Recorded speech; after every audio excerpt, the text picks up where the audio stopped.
বিদ্যালয় শিক্ষাত ছাত্ৰ ছাত্ৰীৰ উপস্থিতি ইয়াক আমি ডিজিটেলি মনিটৰ কৰাৰ কাৰণে আমি শিক্ষা হেতু এপ আমি প্ৰৱৰ্তন কৰিছিলোঁ আৰু শিক্ষা হেতু এপৰ পৰা আমি খুব ভাল আমি সফলতা লাভ কৰিছোঁ আৰু আমি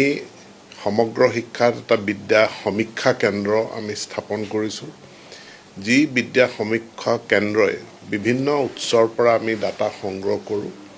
আমাৰ হাতত ইউডাইছৰ ডাটা থাকে কিন্তু তাৰ লগত এতিয়া আমি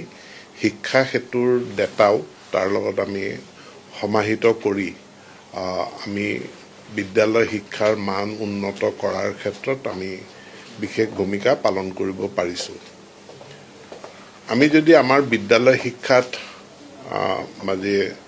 আমাৰ গ্ৰছ এনৰোলমেণ্ট ৰেচিঅ' যিটো সামগ্ৰিকভাৱে ছাত্ৰ ছাত্ৰীৰ ভৰ্তিকৰণ গ্ৰছ এনৰোলমেণ্ট ৰেচিঅ' চাওঁ তেনেহ'লে আমি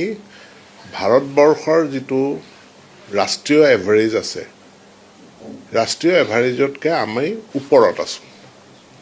আমাৰ LP হওক UP হওক আমাৰ gross enrollment ratio' is high enough অৰ্থাৎ ইয়াত প্ৰায় আমি চেচুৰেশ্যনৰ ফালে আমি যাব পাৰিছোঁ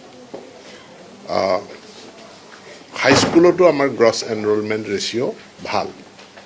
কিন্তু আমাৰ সমস্যাটো হৈ আছে যে ড্ৰপ আউট বা ৰিটেনশ্যন ৰেট এইটোত আমি অৰ্থাৎ ছাত্ৰ ছাত্ৰীৰ নামভৰ্তি হয় কিন্তু ছাত্ৰ ছাত্ৰী তেওঁলোকে বিদ্যালয়খনত নিয়মিতভাৱে উপস্থিত